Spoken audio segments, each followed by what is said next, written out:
Do you have some rest? Yes. Great.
So we've had a very successful poster session, so successful that despite 2 tries of trying to get people out of there, people are refusing to leave, which is fine.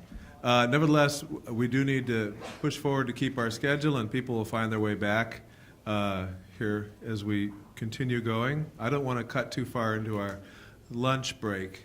We have an excellent lunch ready for you as well.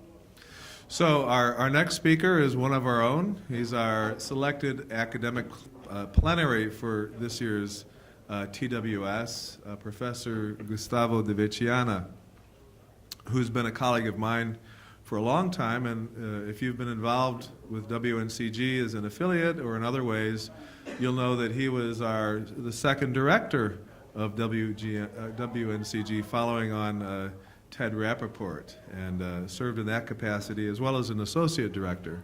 So he's been a leader in our group for a long time. He's also has an endowed professorship here at UT Austin. He's won a lot of awards and an amazing guy, and also a great speaker. One reason I thought he'd be a great plenary here. So let me introduce Gustavo. Thank you.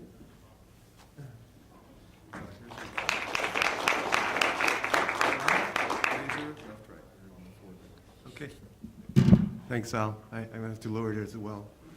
And I had to put my glasses so that I could see my own slides and maybe see some of you.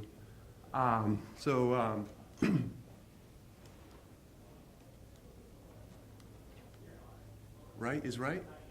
Right is forward. Yeah? Oh, that's why. Oh, maybe turn it on. I was fooled by this too. Don't feel That was a basic requirement. There. Okay. So I'm going to talk about video-aware wireless networks and try to give you maybe a slightly different perspective. I noticed that I share some of the same vision that my colleagues presented earlier. The work I'm going to be talking about has been influenced by many of my colleagues in WNCG, Al in particular, and many, many students, and as well many industry partners, some of which are here. And some of this work was funded by Intel and Cisco and the National Science Foundation. I don't know how many years ago Al said, you can't give a talk about video if you don't show a video. And so I do have a video to show you, and also a historical interlude. It's really a beautiful video to watch, and it just reminds us of how wonderful it is to experience motion. This is the horse in motion, maybe a precursor to video. It's a sequence of pictures that you can see gives you the impression of motion. In 1878, a fellow by the name of Edward, you're looking at me thinking, does Gustavo know how to pronounce this name? Edward Muybridge, a very hard name to pronounce. But Edward was contracted by the governor of California. At the time, he'd made a bet on whether or not the 4 feet of the 4 legs of the horse are in the air at the same time. And to resolve this problem, he set up this sequence of cameras with tripwires, and the course sort of along the course of the horse running along, several pictures were taken, and we got this absolutely wonderful visualization of the horse. And if you really pay attention, you'll notice that indeed all of the legs of the horse are in the air at one point in time. Leland Stanford lost the bet and fired Edward, but he continued on to perfect this idea, and also to some interesting personal story. If you're interested, you should look it up on the web. So that's video. Maybe that's sort of where we started, before video started, let's say. But today, we're in this world of lots and lots and more video. Smartphones, iPads, tablets, and so forth. And a number that was already stated earlier in Raj's talk, really a substantial amount of the data on the wireless network is video, maybe 2/3, he said. And that's what's expected. So in order to address this glut of data, so increase overall and also in particular increase in video, there are lots of things that are happening in the wireless setting. And I'm just going to talk about one, a very basic one, which has also been mentioned. It's this idea of densification. And all densification really means is you have a certain density of base stations per unit area, and you say, well, I'm going to increase the density. So basically, I'm going to go from something that looks like this to something that looks like this. More and more access points of various types, in fact. They might be base stations, they might be pico, femtocells, they might be Wi-Fi access points, and even you might enable, as is currently happening, devices to talk to each other. And all of this with the idea of increasing the amount of data that you can transfer from mobiles to the infrastructure and from mobiles to other mobiles. So densification is, aside from increasing the spectrum you can use, which can sort of increase linearly, roughly, in the amount of spectrum you have, densification is a way to really increase the capacity that you can have per unit area. And if further you'd like to increase the capacity per user, then ideally you'd reduce the number of users that are sharing a certain access point, and then you could increase the amount that was available to each user. So now each user potentially could be moving around lots and lots of data. Densification poses a lot of problems. And I think the main one, and the main one that we are facing also when we look at the Internet of Things, is this issue of complexity. More and more devices and more access points, more and more things to keep track of, and making sure that they work properly and that they interact with each other properly. And in that space of complexity really is the cost of deploying these types of systems and understanding what really is going to be the cost over the lifetime of the system and the cost of the applications that use these types of systems. But anyway, there's some other challenges that come with densification. As things get closer and closer, they become more sensitive to interference in some ways. There's also a lot of energy expended. You have a lot of devices that are doing a little bit or a lot. And if we're talking about base stations, they consume energy. And the more you have, the more energy you're expending. So you want to be careful about how many of those are on and functioning if they're not needed. Another potential problem is the increased capacity variability that users might see as they go from parts of a service area where the service is good to being close to an access point or base station too far away again. The variability that a mobile user would experience would grow substantially. So 2 trends, so explosion in the amount of video, densification seems like a good way to solve this problem.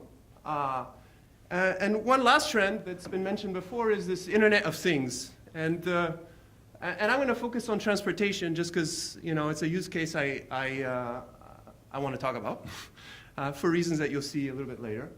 And transportation and vehicular networks really poses 2 contributors to the increased data in the network.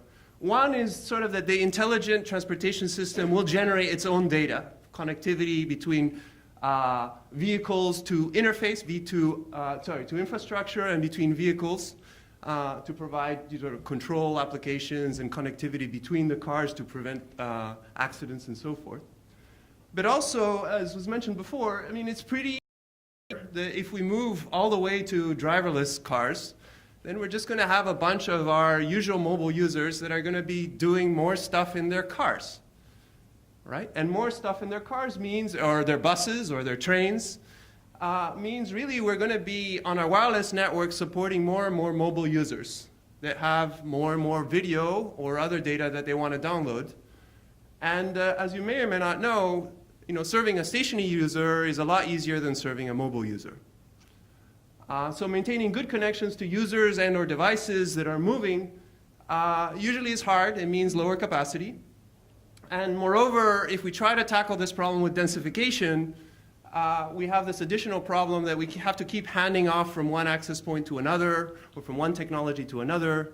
And so this sort of transportation and vehicular networks pose, substantial problems both from the point of view of delivering, say, control applications that will prevent accidents, so they're very critical applications, to just generating more data that's mobile, and more data that's mobile is going to be more challenging for wireless networks to serve.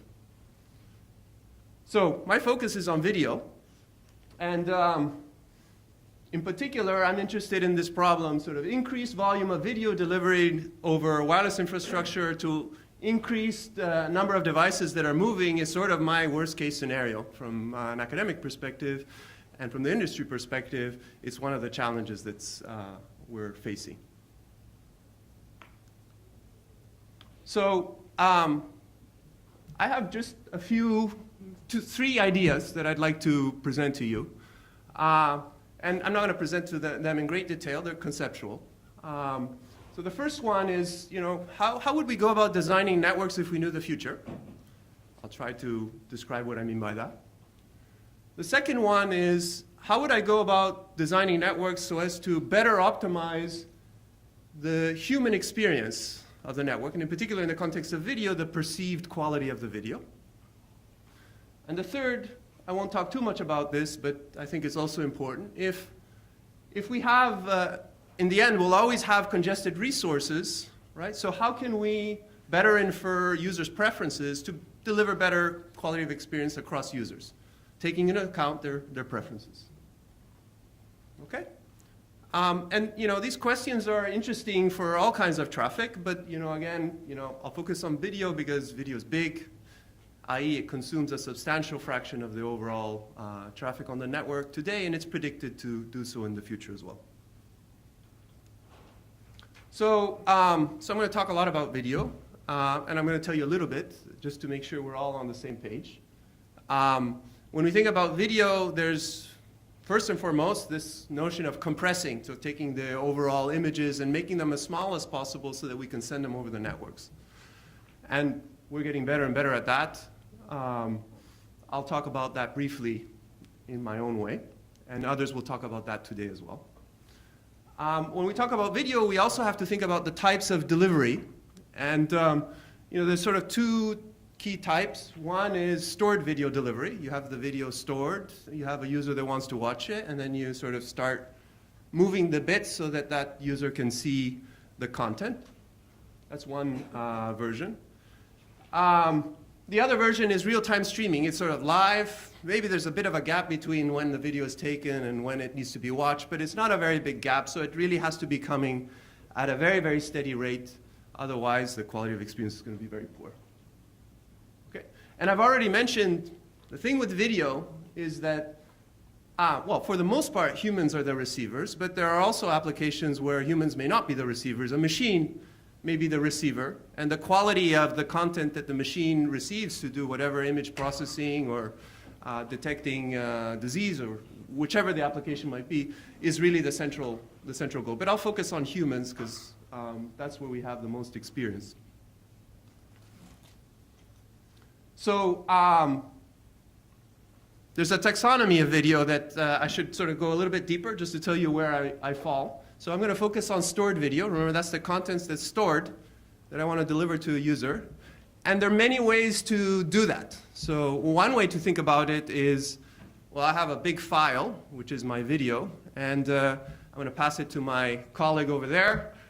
He's going to download that file, and then he's going to watch it. And so basically, video is just sharing of big files.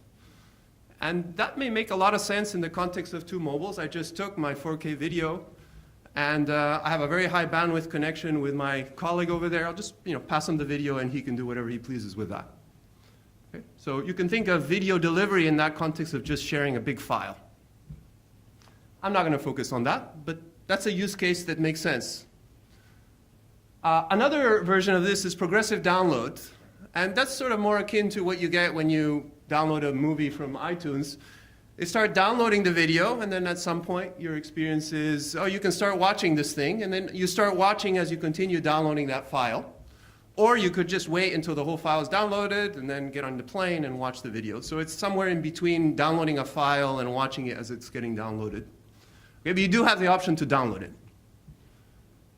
The third mode is video streaming. We have some content, and as I said, we're going to transfer it to the viewer as we go along over the network. But the user is never really going to have the entire file on his device. He's going to be consuming it, and we're just going to try to keep up with the consumption by transferring the data over the network.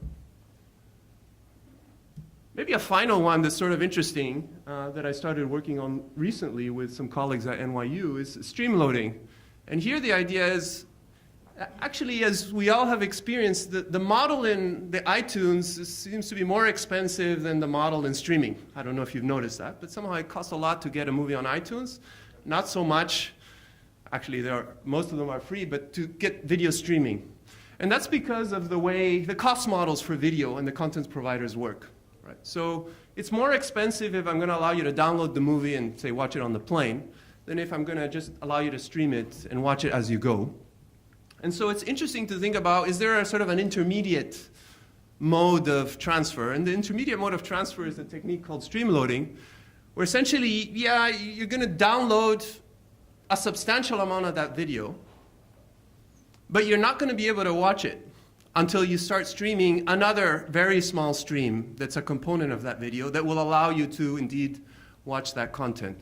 And so here there's sort of a combination of downloading, say, a file and streaming a very small stream of information that will allow you to view what you downloaded ahead of time. Okay? So again, Raj mentioned sort of real-time techniques, unicast, multicast, broadcast, bidirectional. I'm just going to focus on stored video, which is a substantial amount of what's on the network today. I am going to talk about performance, and just to keep in mind what we mean by performance in the context of video, in particular of stored video, what the users care about is how long it took to start up. You don't want to wait forever until you get your content, particularly if, a few seconds later you'll decide, I don't want to watch this, I want to watch something else. I was just sampling. So startup delay is important. The perceived quality or quality of experience when you're watching the video is critical. The percent time or the intermittency of rebuffering, that's when you're watching the video and then somehow at the receiver you don't have enough content, so you get that sort of little circle that goes around until it starts downloading again and you can view it again. So rebuffering is really a big issue, and particularly on a wireless system with limited capacity, that's likely to happen quite a bit. And so that's a metric that's really important to optimize for. So that's from the user's perspective. From the system's perspective, well, really it's about making the most of the capacity that we have. So we'd like to reduce the amount of time it takes to transfer the video to users. That's system utilization, or increase some notion of video capacity, how many I can stuff through my pipe, if you like, or through my pipes. How efficient I am in delivering the quality of experience to those users.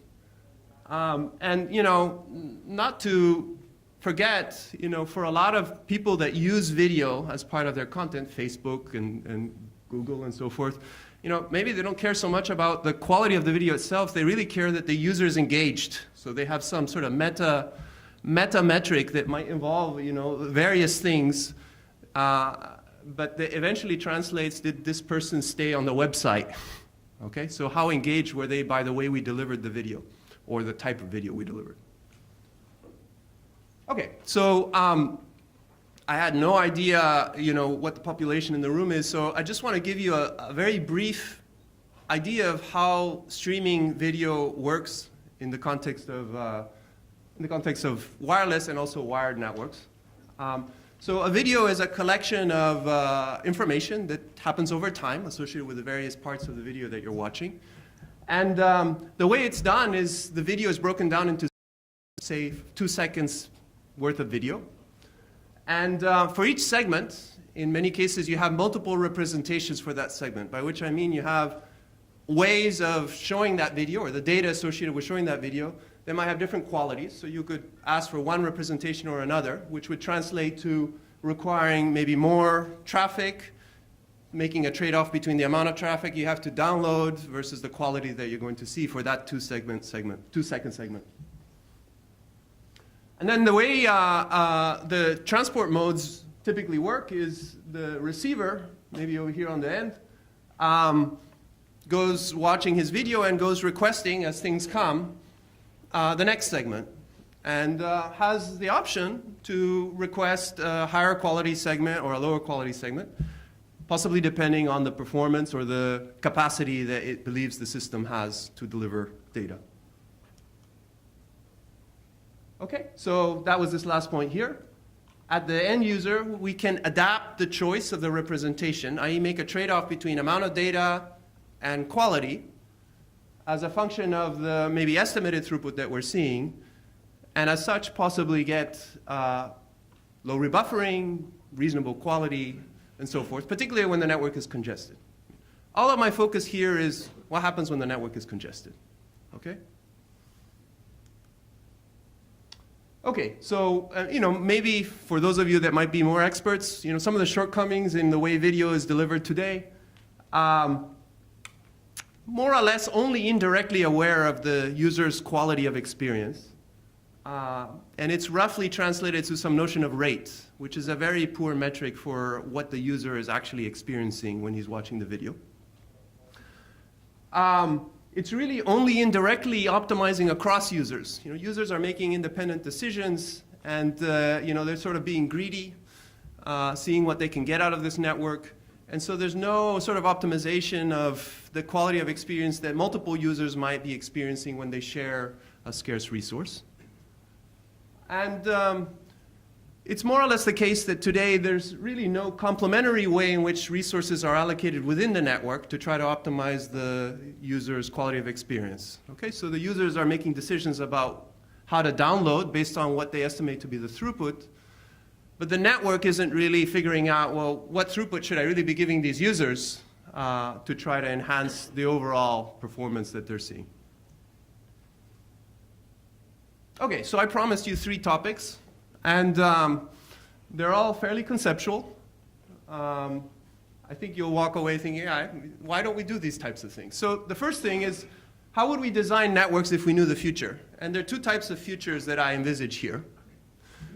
The first one is, in particular in the context of wireless networks, there's going to be significant variation in the capacity that users see. Okay? Orders of magnitude difference in capacity that a user sees close to a base station versus at the edge of a base station. And there's also variations in the interference that a user might see when he's receiving information, or the traffic loads that he sees on the infrastructure that he's sharing. So yeah, there's a substantial variation, and that variation in the capacity that the user sees is going to impact the quality of experience that he's going to be able to download from the network to see his video. So the first question is, what could we do if we knew the future in terms of how the capacity were to vary? And the second question is, well, more or less the way streaming video works today is a user says, I want to see this content, and I want to see it now. And that's unfortunate, because if you tell me now, you might have a very poor capacity, and it's not a really good time to send this video to you. So it might be nice if we knew ahead of time what the user wanted. We could proactively download the content and when the user has a good connection and potentially substantially enhance the effective capacity of our network. Okay, so the two things that we'd like to know. What are the capacity variations that we're going to see into the future, in particular in the wireless context? And how can we use that to optimize the user's quality of experience? And the second is, what is the data that the user, or the video that the user will want to see in the future, and leverage that to cache and or deliver the content at a different time when the user has better connectivity. Okay, so the first one is fairly straightforward. Anticipating the user's desired data. Well, there's many ways that we could think of doing that. One, we may just know it, right? An example of that is you're in the middle of watching a video. I know that if you're going to continue watching the video, I know that the certain content that I'm going to deliver to you at some point anyway. But also, there are other applications where I periodically download emails from the network. And I know that at some point in the future, I may download some email, and I might choose what that time will be to download that content. So it may be known, it may be disclosed by the user. There are various models that could leverage this. Or maybe more interestingly, in tying this back to vehicular networks, as a user moves through traffic, there may be content that is associated with the user's location. Right? An augmented reality experience in a car might be telling you about the local environment, the history of the place, and so forth. Or just Google Maps that's downloading as I move through a particular region. I know what path I'm going to take, and I know what content I might want to deliver to that user. So that's one model for knowing the future in terms of the data I want. Another model that some of my colleagues have worked on is attempting to predict what's the content that this user would like to see. And there are many ways to do that. One would be just to know what are the most popular videos that you haven't looked at, or what are the most popular videos that a person of your type has not looked at, to be more specific. Or that might be inferred from your social networks. If your friend looked at a certain video, you're probably likely to look at it yourself. So predicting the future content that you might want to consume is a possibility. And the third is simply to just go ahead and control or shape what your desired content might be. Hey, do you want to watch this? All right. In some ways, what Raj was talking about, I have 5 channels on which I can transmit to you what's going on in the various tennis courts, but maybe there were more than 5 games going on. You don't really get to pick, but these 5 we're broadcasting to you. So I'm sort of shaping, these are the ones you can look at. So all of these are essentially anticipating the desired content that the user might want. And what you could do, if you knew that, is very simple. You just would proactively download or proactively send that content to one or more users at the same time, when the connectivity is good, in particular.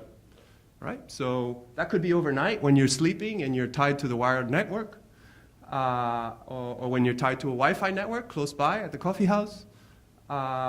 Or just simply when your cellular connection is good, I'm going to send more data to you. And when your cellular connection is bad, I'm going to avoid transmitting to you. What about anticipating future capacity variations? So, one of the things that we all recognize, and I think it was mentioned by one of the speakers this morning, is that our mobility patterns are highly predictable. Someone did some research on this, and he claimed 90% predictable. I'm not exactly sure how they came up with this metric, but I know that for my case, every morning I take this path from my house to UT, and it's pretty much the same path.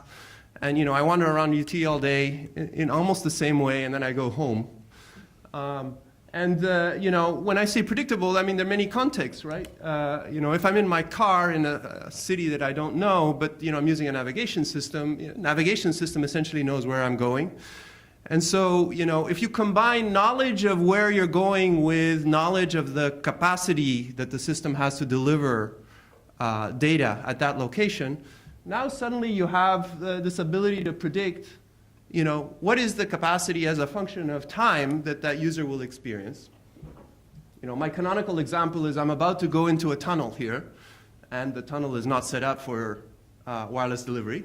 And so, there's a drop in capacity. And, everyone that's in that tunnel, I really should avoid sending to them, because when capacity is low, it means that sending data to that user consumes many more resources than it would than when capacity is high. Okay? So we can combine knowledge of the mobility patterns with knowledge of the capacity landscape in space to essentially predict what the variations that we're going to see in the future are going to be. And knowing the variations in the future is critical if we want to deliver content on a timely basis. Right? We want to postpone, but not too far, because otherwise we might get that rebuffering indicator that means essentially very unhappy users. So here's how you would do this with video. As I mentioned previously, your client at the receiver end is downloading these segments. And if there's some knowledge that the capacity currently is high, it would download quicker, more segments. And then during the time in the tunnel, it would not bother downloading anything. And that's OK, because it's ahead of the game. Okay? And then immediately, once we're out of the tunnel, we start downloading quickly. And with this combination of moves, I really got not only an effective increase in capacity, but also a decrease in energy consumption. When you download content when your channel is good, it means that the sort of energy per bit has gone down. Okay? And at the same time, I'm ensuring that I'm meeting the quality of service of my users. So I'm really getting a win-win-win. Of course, at some cost, right? Knowing the future takes some effort. But then, it's sort of a passive way to increase capacity of a legacy system or even a new system. Okay, so that was my first topic. What would I do if I knew the future?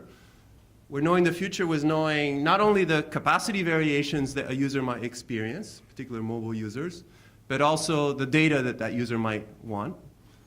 And indeed, if we know the future, we can download ahead of time, or we can download at the right time in order to meet the user's requirements. The second topic that I wanted to, or idea that I wanted to convey to you, is this idea of optimizing users' quality of experience. And here's sort of the central abstraction when you think about compression.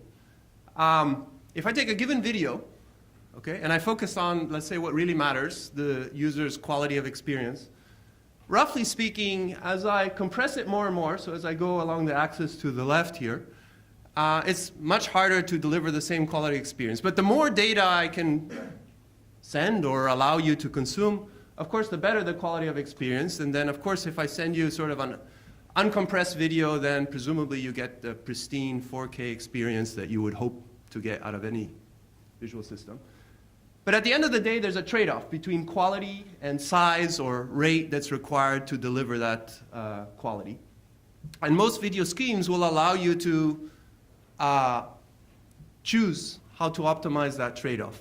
And in the example I mentioned before, I mentioned multiple representations. These might correspond to different qualities that are associated with multiple sizes to view that representation. So this function here has basically been people's research focus. In particular, Al has been working on this, I don't know, more than 10 years, I imagine. And at this point, we're getting very, very close to being able to devise automated ways to compute these characteristics.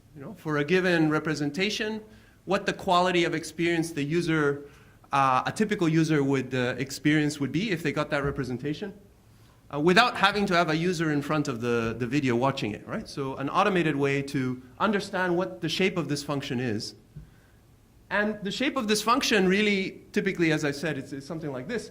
It's computable, and it really translates to what in economics we've called sort of a utility function. It's the utility that the user gets from receiving a little chunk of video of this size or of this size, sort of utility goes up. And typically in economics, this is how you model relationship between resource and how happy the user is. Okay?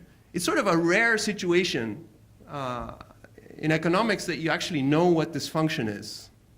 Right? So here we are working on video, And I have the privilege of having colleagues that really, they know how to compute these functions.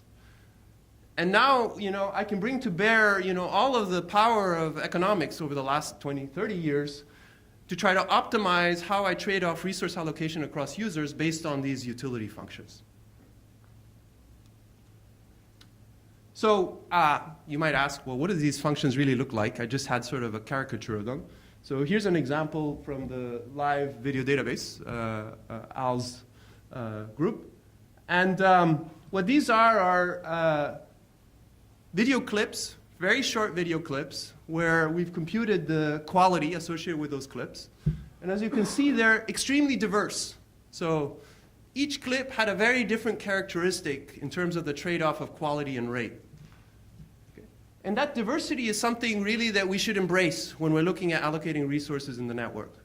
Right? We shouldn't think that all users are equivalent, because at any particular point in time, you might be the blue curve and I might be the green curve. And the trade-offs between rate or resources that you require and quality are different amongst us. And if we can optimize around those or exploit those, we're going to be able to deliver a much better quality to our users. Is the units on the x-axis supposed to be kilobits per second? It seems just really, really low. Yeah, kilobits per second. Yeah. So, moreover, these functions are device dependent. It depends on the users and the content that they're viewing, the device that they're using, and their time varying. As you go watching a particular video, we all understand that the character of the video changes. So at the beginning, you may be watching an action scene, and then it stops, and it's a pastoral scene, and the characteristics of this trade-off will vary significantly over time. So that's the idea here. What we really like to do is devise networks that exploit the inter-user heterogeneity, the fact that users that are watching video concurrently are really watching very different types of things in terms of the trade-off of resource to quality. And we can also optimize sort of intra-user heterogeneity, knowing that over time a particular video stream is going to change in its characteristics, and thus the resources that we allocate to that particular user or his video might also want to track those changes in characteristics. How am I doing on time? It's okay. You go over, but that's okay. I will go over. So, we started with this idea of sort of mapping utility maximization and real metrics for quality of experience. And then we realized there was one thing that we were missing, which we all are aware of, is when quality varies over time, we don't like that. It's really good and then it's really bad. Whether it's just plain old wireless service, and service providers are worried about that today, or whether we're looking at video and the quality of the video is going up and down, this is really unfortunate. And so, what's really happening in practice is we have this trade-off between size and quality, but also we have this aversion to variability in what we're getting from the network and the quality that we're seeing from the network. And so the challenge, and if I'm running out of time, I'm going to move on. So the challenge really is to sort of understand the trade-offs between mean and variability, and then optimize across all of our users to exploit the heterogeneity. And so the challenge that we formulated is this question of maximizing utility. I did have one equation. I'm a professor. I'm allowed to do that, right? So here's my equation. But it basically, to maximize how happy users are over the way I allocate capacity in my network and the way I have my users choose the representations that they want from the servers to give sort of the best to all involved.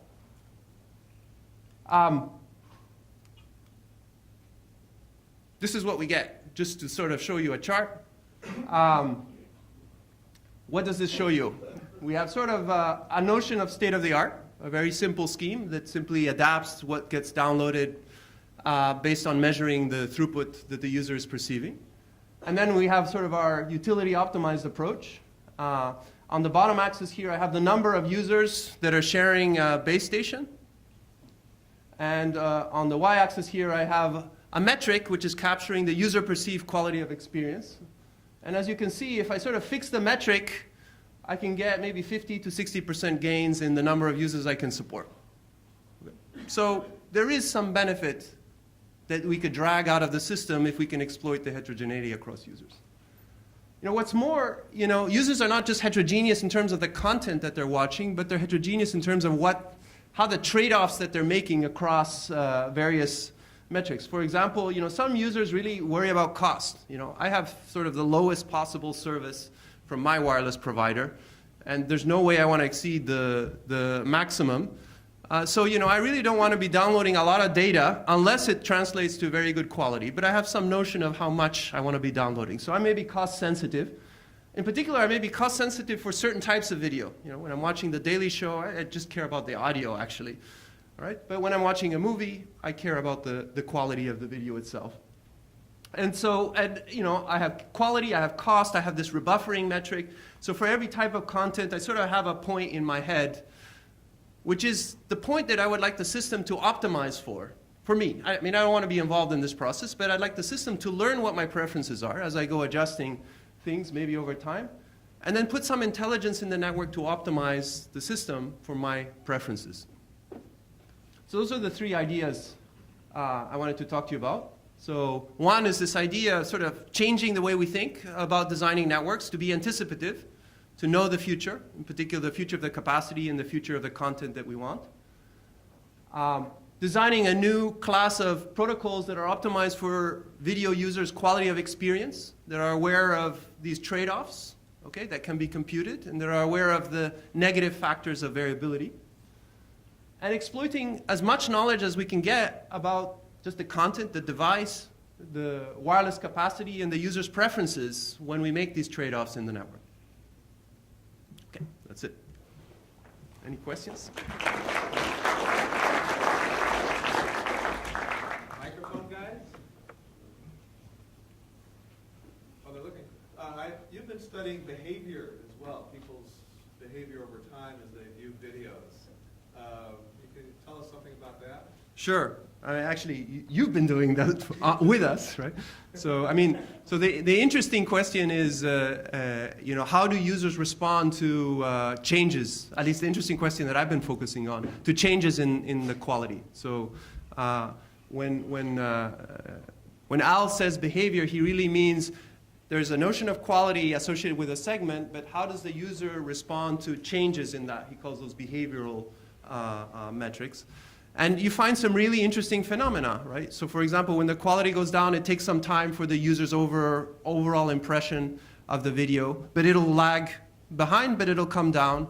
And then if you fluctuate the quality, then, you know, the user may see that as very poor quality. And we have to come up with models for how the human responds to these fluctuations. And we have a very successful program of research where we've actually come up with a model that captures how the users respond to variability in the video quality, which then allows us to, you know, bring that back into the network and optimize how we allocate the resources to optimize the, let's say, behavioral or quality of experience that the users are experiencing. Other questions? Oh, let's move on. I've kind of let things slip a little bit. So our tour